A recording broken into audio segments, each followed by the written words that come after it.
Friends and welcome back in my YouTube channel biology with Neha ma'am. Friends, आज के इस video में हम देखेंगे सिलेजिनेला। सिलेजिनेला क्या है? एक टेरिडोफाइटा है। तो आज हम इसका अध्ययन अच्छे से करेंगे। तो अभी तक हमने क्या देखा था? टेरिडोफाइटा का कैरेक्टर देखा था कि टेरिडोफाइटा में जो प्लांट बॉडी होती है वो रूट, स्टेम एंड लीफ में बटी होती है। इसमें क्या होता है? स्पोरेंजिया बनते हैं। स्पोरेंजिया हमने देखा था दो प्रकार के होते हैं, माइक्रोस्पोरेंजिया, मेगा स्पोरेंजिया। फिर हमने यानी टेरिडोफाइटा के कई कैरेक्टर्स देखे थे, लेकिन वहाँ क्या था, चीजों को आपने जाना नहीं था, बस याद किया था कि टेरिडोफाइटा में ऐसे ऐसे होता है। तो हम क्या करेंगे, अब सिलेजिनेला को अच्छे से पढ़ेंगे और उसमें देखेंगे कि एक्चुअल में जो है वो माइक्रोस्पोरेंजिया क्या होती है, मेगा स्पोरोफिल क्या होते हैं, टेरिडोफाइटा की प्लांट बॉडी कैसी होती है। देखिए, जीनस जो है इसीलिए पढ़ाया जाता है, जैसे सिलेजिनेला आपके सिलेबस में है, मार्सिलिया है, लाइकोपोडियम है, ताकि आप टेरिडोफाइटा का बस जनरल कैरेक्टर आपको याद न रहे, बल्कि टेरिडोफाइटा के बारे में आपको अच्छे से पता चल जाए हर एक चीज फिगर के माध्यम से। तो जैसे हमारा ब्रायोफाइटा के लिए एक कॉन्सेप्ट बन गया कि ब्रायोफाइटा में इस तरीके से होता है, वहाँ चीजें क्या होती थी, गैमेटोफाइटा से शुरुआत होती थी। तो पहले हम गैमेटोफाइटा देखते थे, फिर गैमेटोफाइट से स्पोरोफाइट बनता था, फिर स्पोरोफाइट से गैमेटोफाइट बनता था, इस तरीके से देखते थे। लेकिन यहाँ क्या होगा कि सिलेजिनेला जो है स्पोरोफाइट है, तो यहाँ अध्ययन शुरू होगा स्पोरोफाइट से। स्पोरोफाइट में क्या बनेंगे? स्पोरोफाइट में स्पोर बनेंगे, फिर स्पोर से क्या बनेगा, गैमेटोफाइट बनेगा, और फिर गैमेटोफाइट से स्पोरोफाइट बन जाएगा। यानी हमारा जो अध्ययन शुरू होगा अब स्पोरोफाइट से शुरू होगा। ब्रायोफाइटा में कहाँ से शुरू होता था? ब्रायोफाइटा में गैमेटोफाइट से शुरू होता था। लेकिन स्पोरोफाइटा में कैसे चलेगा? स्पोरोफाइटा यानी सिलेजिनेला में, यानी सभी टेरिडोफाइटा में कैसे चलेगा? पहले हम स्पोरोफाइट का अध्ययन करेंगे, फिर देखेंगे स्पोरोफाइट का में क्या बन रहा है, स्पोर बन रहे हैं। स्पोर कैसे बन रहे हैं? स्पोर बनने के लिए बहुत ही कॉम्प्लेक्स स्ट्रक्चर होता है। पहले स्ट्रोबिलस होता है, स्ट्रोबिलस में हम देखते हैं स्पोरोफिल होता है। स्पोरोफिल में माइक्रोस्पोरेंजिया, मेगा स्पोरेंजिया होती है। मेगा स्पोरेंजिया में स्पोर होते हैं, फिर स्पोर जर्मिनेट होकर के गैमेटोफाइट बनाएंगे, गैमेटोफाइट गैमिट बनाएंगे, फिर जाकर के गैमिट जो है वो गैमिट के फ्यूजन से फिर जाकर स्पोरोफाइट आगे बनेगा। तो ये जो है बहुत ही कॉम्प्लेक्स स्ट्रक्चर है, इसीलिए जब हम किसी स्पीसीज या जीनस का अध्ययन करते हैं तो ये चीजें हमें अच्छे से समझ में आ जाती हैं। तो सिलेजिनेला का अध्ययन करके हम जो है ये टेरिडोफाइटा को अच्छे से समझ जाएंगे। तो ये सिलेजिनेला के बारे में हम शुरू करते हैं। सिलेजिनेला को हम दो और नामों से जानते हैं, स्पाइक मॉस और स्मॉल क्लब नाम से। अब आइए हम देखते हैं इसका हैबिटेट। तो सभी का हम पहले जो भी टेरिडोफाइट पढ़ेंगे पहले उसका हैबिटेट देखेंगे, फिर उसकी एक्सटर्नल मॉर्फोलॉजी देखेंगे, फिर उसकी इंटरनल मॉर्फोलॉजी देखेंगे, फिर रिप्रोडक्शन पे जाएंगे। तो अभी ब्रायोफाइटा क्या था? थैलवाइड स्ट्रक्चर था, तो वहां पर हम एक्सटर्नल और इंटरनल मॉर्फोलॉजी नहीं देखते थे। एक्सटर्नल और इंटरनल मॉर्फोलॉजी किसकी देखेंगे? रूट की, स्टेम की, लीफ की। तो ब्रायोफाइटा में ये सभी पाए ही नहीं जाते थे, तो वहाँ एक्सटर्नल मॉर्फोलॉजी और इंटरनल स्ट्रक्चर ये दो हेडिंग नहीं होती थी, लेकिन यहाँ पर ये दो हेडिंग होगी, उसके बाद हम रिप्रोडक्शन पे आएंगे। तो सबसे पहले हम हैबिटेट देखते हैं। हैबिटेट का मतलब होता है वास स्थान।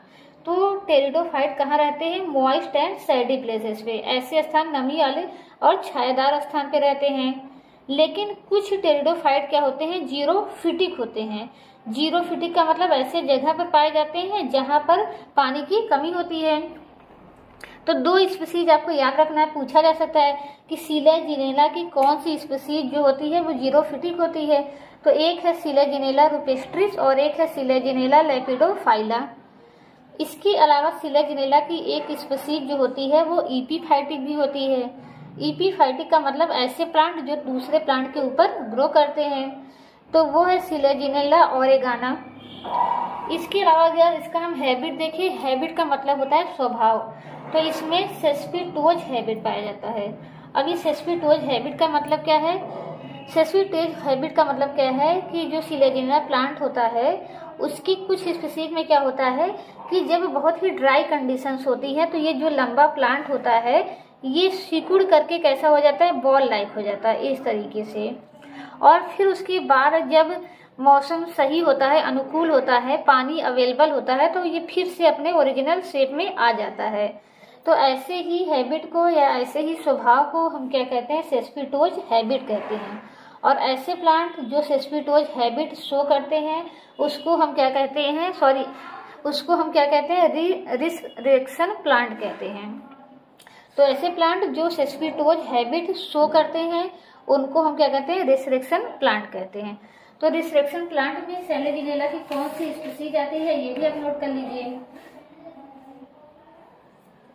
इसका दो आता है, एक सिलेजिनेला आता है लेपिडोफाइला और एक सिलेजिनेला पीलीफेरा। एक तो आपका यही हो जाएगा सिलेजिनेला लेपिडोफाइला और एक आपका नोट कर लीजिए सिलेजिनेला पीलीफेरा। ये सिलेजिनेला की दो स्पीसीज जो होती हैं वो सेस्पिटोज हैबिट शो करती हैं। आपसे पूछा जा सकता है इनमें से कौन सी रिसरेंट प्लांट है, तो अगर ये दो ऑप्शन रहेगा सिलेजिनेला लेपिडोफाइला और सिलेजिनेला पीलीफेरा, तो ये दोनों आप टिक करेंगे। इसके बाद आते हैं अब इसकी एक्सटर्नल मॉर्फोलॉजी पे, यानी बाहर से दिखने में कैसा दिखाई देता है। तो देखिए कुछ टेरिडोफाइट क्या होते हैं, इरेक्ट होते हैं, कुछ ऐसे होते हैं जो प्रोस्टेट होते हैं। प्रोस्टेट का मतलब हमने बताया कि जमीन की सतह से लगे होंगे और उनसे कुछ इरेक्ट ब्रांचेस निकलेगी, और कुछ जो होंगे वो इरेक्ट होंगे, सीधा वर्टिकल ही ग्रो करेंगे। तो इसीलिए सिलेजिनेला जो जीनस है इसको दो सब जीनस में बांट दिया गया है, होमियोफाइलम और हेटेरोफाइलम। ये दोनों क्या है, सब जीनस है। सिलेजिनेला क्या है, एक जीनस है। इस जीनस को हम दो सब जीनस में बांट दिए, होमियोफाइलम और हेटेरोफाइलम। तो होमियोफाइलम में ऐसी स्पीसीज आती हैं जो इरेक्ट होती हैं, हेटेरोफाइलम में ऐसी स्पीसीज आती हैं जो कि प्रोस्टेट होती हैं। इसके अलावा इनके कुछ और भी कैरेक्टर होते हैं, लेकिन मेनली किस बेसिस से बांटा गया है, इरेक्ट और प्रोस्टेट। जितनी भी स्पीसीज इरेक्ट हैं उनको किस में रख दिया गया है, होमियोफाइलम में। जितनी भी स्पीसीज प्रोस्टेट हैं उनको किस में रख दिया गया है, हेटेरोफाइलम में। इसके अलावा होमियोफाइलम में जिन स्पीसीज को रखा गया उनका और क्या कैरेक्टर है कि पहला तो ये है कि वो इरेक्ट होंगी, यानी इस तरीके से जैसे हमने बनाया है। ये क्या होंगी, नीचे की तरफ क्या निकले होंगे, रूट निकले होंगे, ऊपर स्टेम गया होगा और स्टेम पे क्या लगी होंगी, लीफ लगी होंगी। इनमें ब्रांचिंग कैसी होगी, ब्रांचिंग डाइकाटमसली होगी। जैसे आपके देख रहे हैं ये स्टेम है, दो भागों में बटा, फिर आगे चल के ये स्टेम भी क्या हुआ, दो भागों में बट गया। लीफ कैसी होंगी, आइसोफिलस होंगी और स्पाइरली अरेंज होंगी। आइसोफिलस का मतलब क्या है, सभी लीफ एक समान होंगी। जबकि हम हेटेरोफिलम में देखें तो हेटेरोफिलम कैसी होंगी, प्रोस्टेट होंगी इस तरीके से, और इनसे क्या निकली होंगी, इरेक्ट ब्रांचिंग निकली होंगी। इसके अलावा इनमें ब्रांचिंग देखें तो कैसी होगी, इरेगुलर होगी, डाइकोटोमसली नहीं होगी, ब्रांचिंग कहीं से भी किधर से भी निकल जाएंगी। इसके अलावा अगर लीफ हम देखें तो लीफ क्या होंगी, हेटेरोफिलस होंगी। हेटेरोफिलस का मतलब कि दो प्रकार की लीफ होंगी, लार्ज लीफ होगी और स्मॉल लीफ होंगी। पहले तो लीफ जो होती है वो 4 रो में अरेंज होंगी, 2 वेंट्रल होंगी, 2 डॉर्सल होंगी। वेंट्रल की लार्ज होंगी और डॉर्सल की स्मॉल होंगी। जैसा कि आप यहाँ समझ सकते हैं, यहाँ आप देख रहे हैं 4 रो में लीफ लगी हैं। 2 रो हमने क्या बनाया है, ब्लू कलर से बनाया है, और 2 रो हमने क्या बनाया है, रेड कलर से बनाया है। तो लीफ तो पहली बार 4 रो में अरेंज होंगी, 2 रो में क्या होंगी, डॉर्सली अरेंज होंगी, 2 रो में वेंट्रली अरेंज होंगी। तो वेंट्रल का मतलब क्या होता है, नीचे वाला सरफेस। जैसे कि आप ये देख रहे हैं ये वेंट्रल है, ठीक, और ये क्या है, डॉर्सल है, ठीक। तो डॉर्सल की यानी ऊपर वाली लीफ आप देख रहे हैं कि छोटी छोटी है, ठीक, और किस रो में है, 2 रो में है। जबकि जो वेंट्रल की लीफ है वो बड़ी है और संख्या में कितनी है, 2 रो में है। तो इस तरीके से याद करना है कि हेटेरोफिलस जो सब जीनस होता है उसमें लीफ जो होती है वो 4 रो में लगी होती हैं।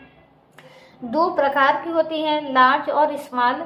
लार्ज वाली क्या होती है, वेंट्रली अरेंज होती है, स्मॉल वाली क्या होती है, डॉर्सली अरेंज होती है।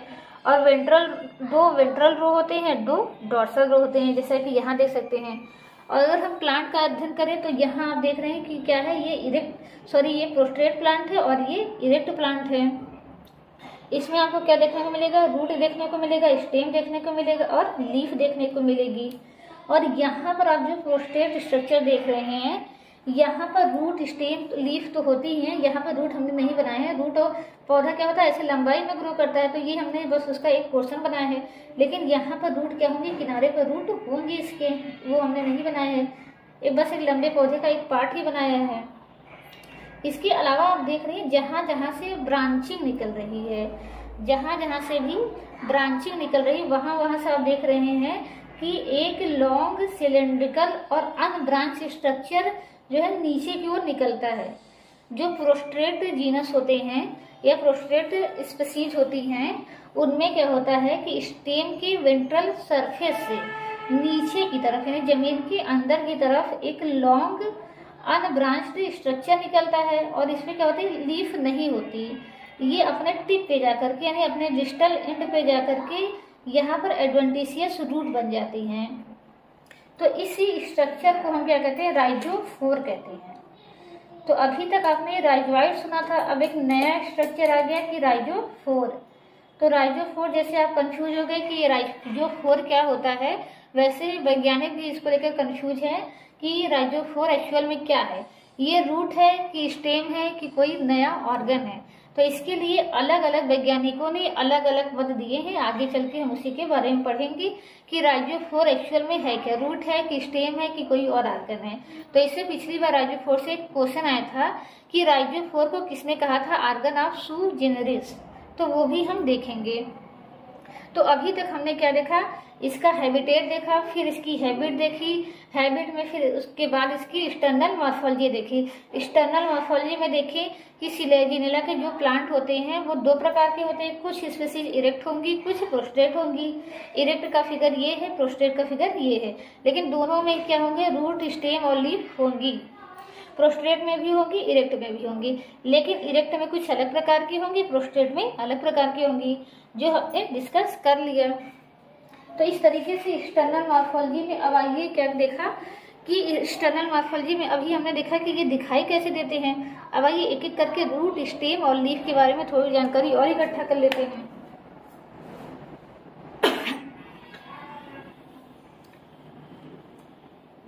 ठीक है, तो दो पॉइंट इनके रूट के बारे में, 2 पॉइंट लीफ के बारे में, 2 पॉइंट स्टेम के बारे में लिख लेते हैं। बाकी तो सब आप समझिए कि इसमें रूट कैसा है, लीफ कैसा है, स्टेम कैसा है।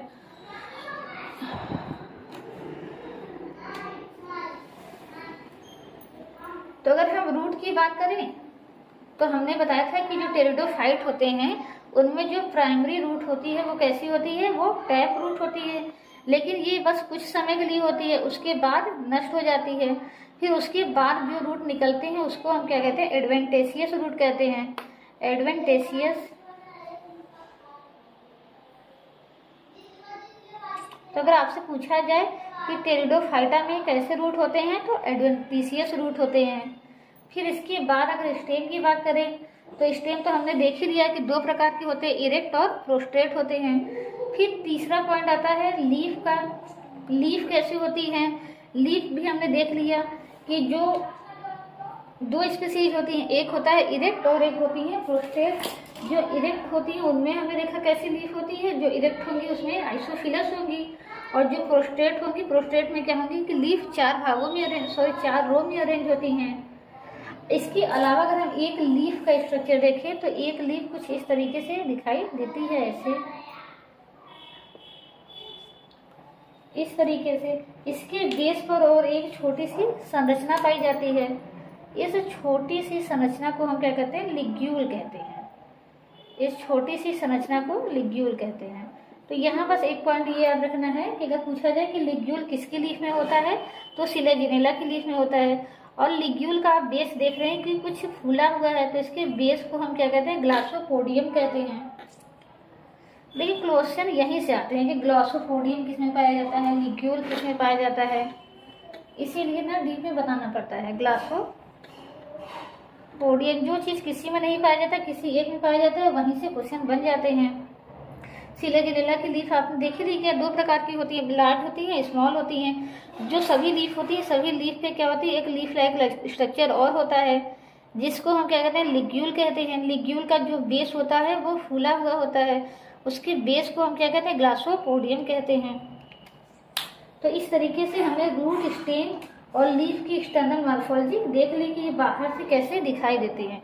अब क्या करेंगे, रूट, स्टेम और लीफ की इंटरनल मॉर्फोलॉजी देखेंगे कि जब इनका हम ट्रांसफर सेक्शन करेंगे तो ये कैसे दिखाई देंगे, इनमें कौन कौन सा सेल्स पाया जाएगा। तो आइए सबसे पहले हम क्या देखते हैं, रूट की देखते हैं, फिर स्टेम की, फिर लीफ की देखेंगे। इसके साथ साथ हम यहाँ ये भी देख लेते हैं कि हमें देखा कि सिलेजिलेना में एक एक्स्ट्रा चीज पाई जा रही है, राइजोफोर। देखिए इस राइजोफोर क्या है, सबके अनुसार अलग अलग चीज है। पहला तो हमने देखा राइजोफोर होता कैसा है। राइजोफोर लॉन्ग होता है, सिलेंड्रिकल होता है, राइजोफोर लॉन्ग होता है, सिलेंड्रिकल होता है, अनब्रांच्ड होता है, लीफलेस होता है। ठीक है, इस पे लीफ नहीं पाई जाती है, लीफलेस होता है, डाउनवर्ड होता है, यानी नीचे की तरफ जाता है। जो स्टेम निकलती हैं वो ऊपर की तरफ जाती हैं, लेकिन ये कहाँ जाता है, नीचे की तरफ, डाउनवर्ड जाता है। इसके अलावा देखिए अपने डोर्सल एंड पर, डोर्सल नहीं उसको डिस्टल एंड कहेंगे, ठीक, यानी आखिरी एंड पर जाकर के अपने डिस्टल एंड पर दो एंड होते हैं, एक होता है प्रॉक्सिमल एंड, एक डिस्टल एंड। जैसे किसी चीज की अगर यहाँ से शुरुआत हो रही है तो ये इसका प्रॉक्सिमल एंड हो जाएगा, यहाँ पर इसका अंत हो रहा है तो ये इसका डिस्टल एंड हो जाएगा। तो अपने डिस्टल एंड पर ये क्या बियर करता है, रूट बियर करता है। डिस्टल एंड पर क्या होते हैं, एडवेंटिशियस रूट होते हैं, एडवेंटिशियस रूट होते हैं। तो इतना क्या करेक्टर है किसका, राइजोफोर का। तो इसके इसी करेक्टर के आधार पर कुछ लोगों ने इसको रूट माना, कुछ लोगों ने इसको स्टेम माना और कुछ लोगों ने कहा ये नया नया ऑर्गन है। तो इनमें किसने रूट माना, किसने स्टेम माना, किसने कहा ऑर्गन सू जेनेरिस कहा, ये आपसे पूछा जाता है। तो एक एक लाइन आप इनके बारे में लिख लेंगे। तो पहले तो एक साइंटिस्ट थे, उन्होंने इसको माना कि राइजोफोर एज ए रूट। तो रूट के बारे में किसने बताया था, रूट के बारे में बताया था वान टाइगम ने।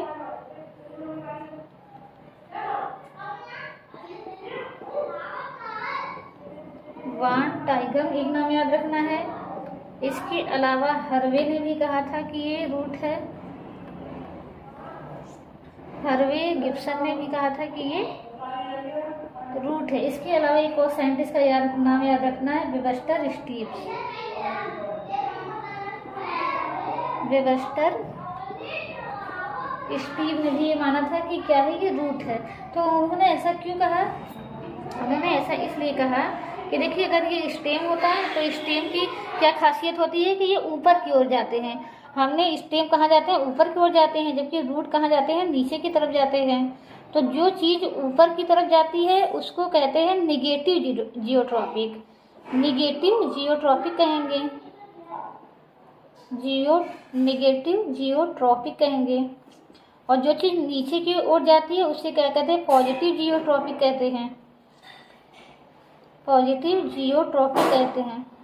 ऐसा क्यों कहते हैं, क्योंकि हम जानते हैं गुरुत्वाकर्षण बल क्या करता है, किसी को नीचे की तरफ खींचता है। तो जो चीज नीचे की तरफ जा रही है वो क्या हो गई, पॉजिटिव जियोट्रॉपिक हो गई। जो चीज गुरुत्वाकर्षण के विरुद्ध ऊपर की तरफ जा रही है वो क्या हो गई, निगेटिव जियोट्रॉपिक हो गई। तो रूट क्या होते हैं, पॉजिटिव जियोट्रॉपिक होते हैं। इसी तरीके से हम देख रहे हैं राइजोफोर भी क्या है, पॉजिटिव जियोट्रॉपिक है। तो इसीलिए इन्होंने कहा कि रूट क्या है, रूट की तरह राइजोफोर भी क्या है, पॉजिटिव जियोट्रॉपिक है, पॉजिटिव जियोट्रॉपिक है। दूसरा इन्होंने बताया कि अगर हम रूट का इंटरनल स्ट्रक्चर देखें और राइजोफोर का इंटरनल स्ट्रक्चर देखें तो दोनों का ही इंटरनल स्ट्रक्चर क्या होता है, सेम होता है। दोनों का ही इंटरनल स्ट्रक्चर सेम होता है, इसीलिए क्या है, रूट है। किसने कहा, वान टाइगम, हर्वे गिब्सन और वेबस्टर स्टीव ने। ठीक, इन 5 वैज्ञानिक, 1 2 3 4 5, एक्चुअली में 5 वैज्ञानिक है। अगर याद कर सकते हैं तो याद कर लीजिए, क्योंकि देखिए इससे क्या है, पिछली बार क्वेश्चन आया था तो हमने भी याद नहीं किया था, लेकिन जब टीजीटी का पेपर आया तो टीजीटी में पूछ लिया था कि किसके अनुसार क्या है।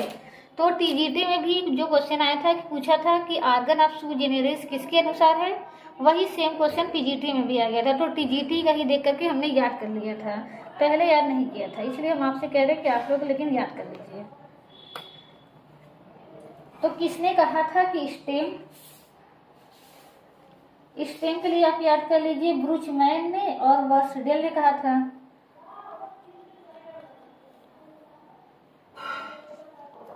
ब्रूच, इसमें से अगर सब याद ना करना चाहें तो आप ये 2 सेंटेंस याद कर लीजिए। वान टाइगम एक ही व्यक्ति का नाम है और वेबस्टर स्टीव 2 व्यक्तियों का नाम है, तो ये वेबस्टर स्टीव और वान टाइगम आप एक ही बार में याद कर लीजिए। इसके अलावा ब्रूचमैन और वर्सडेल याद कर लीजिए।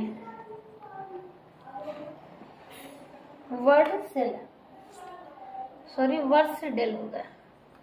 इन्होंने क्या माना था, इसको स्टेम माना था। किस लिए इसको स्टेम माना, तो इसको इन्होंने इसमें क्या क्या कैरेक्टर देखे, इसमें बताया, देखिएगा ये रूट नहीं है, क्योंकि अगर ये रूट होता तो इसमें क्या होती है, रूट कैप होती, और साथ ही साथ इसमें क्या होता है, रूट हेयर होते हैं।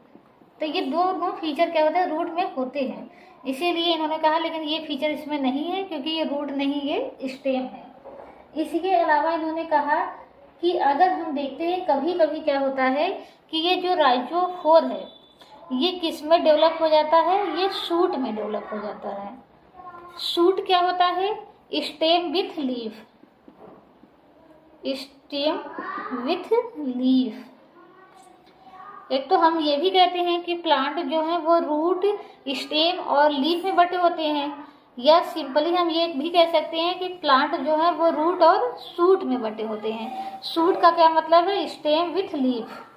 ठीक, तो इन्होंने कहा कि कुछ सर्टेन कंडीशन में जो ये राइजोफोर है वो शूट में भी बदल जाता है, यानी राइजोफोर किसकी तरह कार्य करने लगता है, स्टेम की तरह कार्य करने लगता है। इसीलिए इन्होंने कहा कि ये राइजोफोर एक्चुअल में स्टेम ही है। ठीक, सर्टेन कंडीशन में ये किस में डेवलप ग्रो हो जाता है, शूट में। अब देखिए, अब आए एक तीसरे वैज्ञानिक, इनका नाम तो आपको याद ही रखना है, इनसे तो क्वेश्चन आए भी थे। ठीक, पहले इनसे टीजीटी में क्वेश्चन आया था तो इसीलिए हमने याद कर लिया था, फिर वही सेम क्वेश्चन पीजीटी में भी आ गया था। इन्होंने इसको क्या कहा, आर्गन सू जेनेरिस कहा, आर्गन सू जेनेरिस, आर्गन सुई जेनेरिस। आर्गन सुई जेनेरिस का मतलब क्या है, इन्होंने कहा ये न तो रूट है न तो शूट है, ये दोनों के बीच का स्ट्रक्चर है, और इसको इन्होंने एक नया नाम दे दिया, आर्गन सू जेनेरिस। कहा ये न तो रूट है न तो स्टेम है, ये क्या है, एक नया आर्गन है। ठीक है, दोनों आर्गन के बीच में, रूट और स्टेम के बीच का एक नया आर्गन बन गया, आर्गन सू जेनेरिस। किसने कहा था, 2 वैज्ञानिकों ने कहा था, बावर एंड गैबल ने।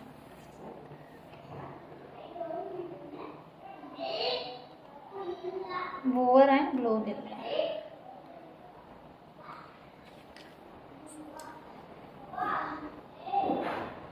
तो इन्होंने क्या बताया कि ये आर्गन सू जेनेरिस है। ठीक है, यानी रूट और स्टेम के बीच का एक नया अंग है। ठीक, अब आइए, अब हम क्या देखते हैं, सबके इंटरनल मॉर्फोलॉजी देखते हैं। तो इस तरीके से हमने रूट, स्टेम और लीफ की एक्सटर्नल देखा। अब आइए रूट, स्टेम और लीफ की क्या देख लेते हैं, इंटरनल देखते हैं। फिर उसके बाद क्या आएगा, रिप्रोडक्शन आएगा। अब क्या देखते हैं, इंटरनल स्ट्रक्चर। पहले इंटरनल स्ट्रक्चर में सबसे पहले किसका देखते हैं, रूट का देखते हैं, इंटरनल स्ट्रक्चर। इंटरनल स्ट्रक्चर में पहले रूट का देखते हैं। देखिए, कोई भी रूट हो तो जैसे नॉर्मल दूसरे प्लांट की रूट होती है वैसे ही ये क्या होता है, सिला जिनेला का भी रूट होता है। इसमें भी सबसे बाहर क्या होता है, एपिडर्मिस होता है। एपिडर्मिस के नीचे हाइपोडर्मिस होगा, हाइपोडर्मिस के नीचे कॉर्टेक्स होगा, कॉर्टेक्स के नीचे आपका क्या होगा, पेरिसाइकिल और कॉर्टेक्स के नीचे क्या होता है, एक लेयर की एपिडर्मिस होगी, और उसके बाद क्या होता है, पेरिसाइकिल होता है, और पेरिसाइकिल से हम जानते हैं स्टील शुरू हो जाता है। यहाँ पर एक खासियत होती है कि पेरिसाइकिल जो होता है वो मल्टी लेयर होता है। पेरिसाइकिल कैसा होता है, मल्टी लेयर होता है, जैसा कि आप फिगर में भी देख सकते हैं। इसके बाद क्या आ जाएगा, स्टील आ जाएगा। स्टील क्या होता है, जाइलम और फ्लोएम, उसके साथ साथ उसमें पेरिसाइकिल भी आ जाते हैं। तो स्टील इसमें आप देख रहे हैं कैसा स्टील है, प्रोटो स्टील है, क्योंकि पिथ नहीं है। प्रोटो स्टील में भी कैसा स्टील है, हम देख रहे हैं हैप्लो स्टील है। हैप्लो स्टील क्यों है, क्योंकि जाइलम बीच में है कोर के रूप में और फ्लोएम से घिरा हुआ है। तो ऐसे स्टील को हम क्या कहते हैं, हैप्लो स्टील कहते हैं। तो ये हो गया आपका किसका स्ट्रक्चर, रूट का स्ट्रक्चर। अब आइए हम किसका देखते हैं, स्टेम का देखते हैं।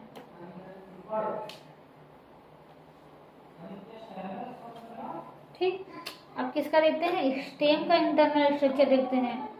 तो जैसे रूट का होता है उसी तरीके से क्या होता है, स्टेम का भी होता है, लेकिन स्टेम का क्या होता है, थोड़ा सा इससे कॉम्प्लेक्स स्ट्रक्चर होता है रूट से। तो इसमें भी सबसे बाहर क्या होते हैं, एपिडर्मिस होंगे, और जो स्टेम की एपिडर्मिस होती है हायर प्लांट की, वहां पर क्या होता है, स्टोमेटा पाया जाता है, वहां पर स्टोमेटा पाया जाता है और हेयर्स पाई जाती हैं, लेकिन स्टोमेटा और हेयर यहाँ पर नहीं पाए जाते। ठीक, ये चीज याद रखिएगा। जो हायर प्लांट होते हैं वहां पर क्या होते हैं, एपिडर्मिस में स्टोमेटा और हेयर पाए जाते हैं, लेकिन यहाँ पर स्टोमेटा और हेयर नहीं पाए जाते। ये पॉइंट आप नोट कर लीजिएगा। एपिडर्मिस के फिर नीचे क्या होगा, कॉर्टेक्स होगा। फिर कॉर्टेक्स के नीचे हम जानते हैं कि क्या होता है, कॉर्टेक्स होगा। फिर कॉर्टेक्स के नीचे क्या होगा, एंडोडर्मिस होगा। और इसकी जो एंडोडर्मिस होती है वो भी क्या होती है, एक सेल की होती है, लेकिन यहाँ पर सेल क्या होती है, काफी लंबी लंबी होती हैं, और इसीलिए इनको हम क्या कहते हैं, ट्रेबिकुली कहते हैं। ये सेल क्या होती है, लंबी लंबी होती है और दूर दूर स्थित होती है, जिससे इनके बीच में क्या हो जाता है, एयर स्पेस बन जाता है। तो इसीलिए एंडोडर्मिस को यहाँ हम क्या कहते हैं, ट्रेबिकुली कहते हैं। तो अगर आपसे पूछा जाए कि किसके स्टेम में ट्रेबिकुली पाया जाता है, तो वो क्या होगा, सिला जिनेला होगा। इस तरीके से क्वेश्चन पूछे जाते हैं। फिर ट्रेबिकुली के नीचे अंदर हमने देखा क्या होगा, ट्रेबिकुली के बाद क्या होता है, पेरिसाइकिल आता है। पेरिसाइकिल से लेकर पूरा अंदर तक का पोर्शन क्या कहलाता है, स्टील कहलाता है। तो जो रूट होती है, रूट में केवल एक ही स्टील होती है, लेकिन स्टेम में जो होती है, एक स्टील भी हो सकती है, दो स्टील भी हो सकती है और कई स्टील भी हो सकती है। यानी जो हमारा स्टेम है वो मोनोस्टेलिक भी हो सकता है, डाइस्टेलिक भी हो सकता है और पॉलीस्टेलिक भी हो सकता है। यानी स्टेम का अगर स्ट्रक्चर देखेंगे इस तरीके से, तो यहाँ पर एक स्टील भी हो सकता है, दो भी हो सकता है, तीन भी हो सकता है, लेकिन रूट जो रहेगा, रूट में हमेशा एक ही स्टील रहेगा इस तरीके से बीच में, और यहाँ क्या होंगे, ढेर सारे स्टील होंगे। यानी सबसे बाहर स्टील के पेरिसाइकिल होगा। पेरिसाइकिल के अंदर हम जानते हैं कि क्या होता है, फ्लोएम होता है। फ्लोएम के अंदर क्या होंगे, जाइलम होंगे। इसी तरह यहाँ भी होगा, पेरिसाइकिल होगा, पेरिसाइकिल के अंदर क्या होगा, फ्लोएम होगा, फ्लोएम के अंदर जाइलम होंगे, और इसके सबसे बाहर क्या होगा, एंडोडर्मिस होगा। और एंडोडर्मिस की सेल्स कैसी होंगी, लंबी लंबी होंगी इस तरीके से, और इनके बीच में देख रहे हैं एयर स्पेस बन जा रहा है।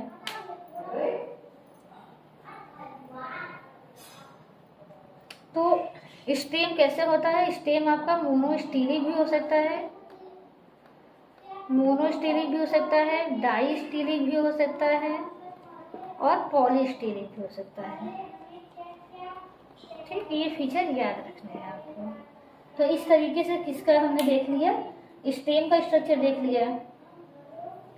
अब फिर आइए आते हैं लीफ का। तो लीफ हम जानते हैं, लीफ कैसी होती है इसकी। देखिए इसकी जो लीफ होती है, पहले तो आपको ये याद रखना है, हमने बताया काफी चीजें बता दी हैं। लीफ कैसी होती है, माइक्रोफिलस होती हैं। माइक्रोफिलस मतलब बहुत ही छोटी छोटी होती हैं, जैसे कि हमने देखा भी, माइक्रोफिलस होती है, सेसाइल होती है। सेसाइल मतलब जब स्टेम है, स्टेम से बिना किसी ऐसे वृत्त के निकलती हैं, बिना वृत्त के निकले, इस तरीके से न होकर के केवल ऐसे सीधा स्टेम से जुड़ जाए, तब इसको क्या कहते हैं, सेसाइल कहते हैं। ठीक, और कैसी होती है, सिंपल होती हैं। लीफ आप जानते हैं दो प्रकार की होती हैं, एक कंपाउंड होता है, एक सिंपल होती हैं। तो यहाँ पर लीफ कैसी होती है, सिंपल होती हैं। इनका इंटरनल अगर स्ट्रक्चर देखें लीफ का, तो लीफ में हम जानते हैं कि लीफ में क्या होगी, सबसे ऊपर क्या होगा, अपर एपिडर्मिस होगा। अपर एपिडर्मिस, फिर नीचे सबसे क्या होगा, लोअर एपिडर्मिस होगा, अपर एपिडर्मिस फिर लोअर एपिडर्मिस, और इनके बीच में क्या भरा होता है, मीसोफिल सेल भरा होता है। इनके बीच में मीसोफिल सेल भरी होती है। और ये मीसोफिल सेल जो होती हैं हायर प्लांट में दो प्रकार की होती हैं, एक होता है स्पंजी पैरेन्काइमा, एक होता है स्पंजी पैरेन्काइमा, और एक होता है पैलिसेड पैरेन्काइमा। तो स्पंजी पैरेन्काइमा क्या होता, केवल इनमें क्या होता है, जो टेरिडोफाइट होते हैं उनमें क्या होता है, केवल स्पंजी पैरेन्काइमा होता है, ये पैलिसेड पैरेन्काइमा नहीं पाया जाता है। तो फिर इसके अंदर देखेंगे मीसोफिल होगा, मीसोफिल के बीच में ही क्या होगा, वेस्कुलर टिश्यू होगा, और वेस्कुलर टिश्यू में क्या होंगे, जाइलम और फ्लोएम होंगे। वेस्कुलर टिश्यू में क्या होगा, जाइलम एंड फ्लोएम, यहाँ पर कैम्बियम नहीं होगी। ठीक है, रूट स्टेम और लीफ किसी में भी कैम्बियम नहीं होगी। सॉरी, ठीक। तो इस तरीके से क्या हो गया, रूट स्टेम और लीफ का हमने क्या देख लिया, इंटरनल स्ट्रक्चर देख लिया। अब नेक्स्ट वीडियो में हम क्या करेंगे, तो देखेंगे रिप्रोडक्शन कैसे होता है। तो रिप्रोडक्शन इसमें क्या होता है, बेसिकली दो प्रकार से होता है टेरिडोफाइट में। ब्रायोफाइटा में भी हमने देखा था, दो ही प्रकार का होता है, वेजिटेटिव और सेक्सुअल। तो यहाँ पर एसेक्सुअल नहीं होता। वेजिटेटिव भी हम देख लेते हैं। वेजिटेटिव क्या होता है, यहाँ पर वेजिटेटिव दो तरीके से होता है, एक होता है ट्यूबर और दूसरा होता है फ्रेगमेंटेशन। ट्यूबर भी बनता है, बड भी बनता है, और क्या होता है, फ्रेगमेंटेशन के द्वारा भी होता है, फ्रेगमेंटेशन के द्वारा भी होगा। ट्यूबर और बड यहाँ नई टर्मिनोलॉजी है। फ्रेगमेंटेशन तो हम जानते हैं कि प्लांट जो है कई भागों में टूट जाएगा और हर भाग से एक नए प्लांट का निर्माण होगा। ट्यूबर क्या होता है कि यहाँ पर क्या होंगे, स्टेम में क्या होगा, एक स्पेशल ऐसे स्ट्रक्चर बनेगा गोलाकार, इसी गोलाकार स्ट्रक्चर को ही हम क्या कहते हैं, ट्यूबर कहते हैं। और ये कहाँ बनते हैं, स्टेम पे बनते हैं। और जब मेन प्लांट से ये ट्यूबर अलग हो जाते हैं तो नए प्लांट को बनाते हैं। यही हो गया ट्यूबर के द्वारा वेजिटेटिव रिप्रोडक्शन। दूसरा क्या होता है, दूसरा एक होता है बड। ये बड कैसे होते हैं, डोरमेंट होते हैं। डोरमेंट होते हैं मतलब ऐसे समय बनते हैं जब पानी की, भोजन की कमी होती है। सॉरी, भोजन की कहाँ से कमी हो जाएगी, पानी की जब कमी होती है तो उस समय भी क्या होते हैं, बड लाइक स्ट्रक्चर बनते हैं। और ये बड क्या होते हैं, मेन प्लांट से अलग होकर के नए प्लांट को जन्म देते हैं। तो उसी को हम कहते हैं कि बड लाइक स्ट्रक्चर या बड। इनको कहते हैं रेस्टिंग बड कहते हैं। ये कब बनते हैं, डोरमेंट पीरियड में बनते हैं। ठीक, इस तरीके से ऊपर ऐसे प्लांट रहेगा, प्लांट के ऊपर ही बड लाइक इससे स्ट्रक्चर बनते हैं। ये बड क्या होते हैं, मेन प्लांट से अलग हो जाते हैं और नए प्लांट को जन्म देते हैं। तो ट्यूबर होता है, बड होता है, इसके बारे में कुछ याद करने की जरूरत नहीं। फ्रेगमेंटेशन के बारे में भी कुछ याद करने की जरूरत नहीं है। तो यहाँ तक हमने अच्छे से समझा कि एक्सटर्नल मॉर्फोलॉजी और इंटरनल स्ट्रक्चर और वेजिटेटिव रिप्रोडक्शन कैसे होता है। नेक्स्ट वीडियो में हम क्या देखेंगे, इसकी रिप्रोडक्शन यानी सेक्सुअल रिप्रोडक्शन को अच्छे से समझेंगे। तो फ्रेंड्स, अगर आपको ये वीडियो पसंद आया हो तो प्लीज़ इसे लाइक कीजिए और चैनल को सब्सक्राइब कीजिए। Thank you so much.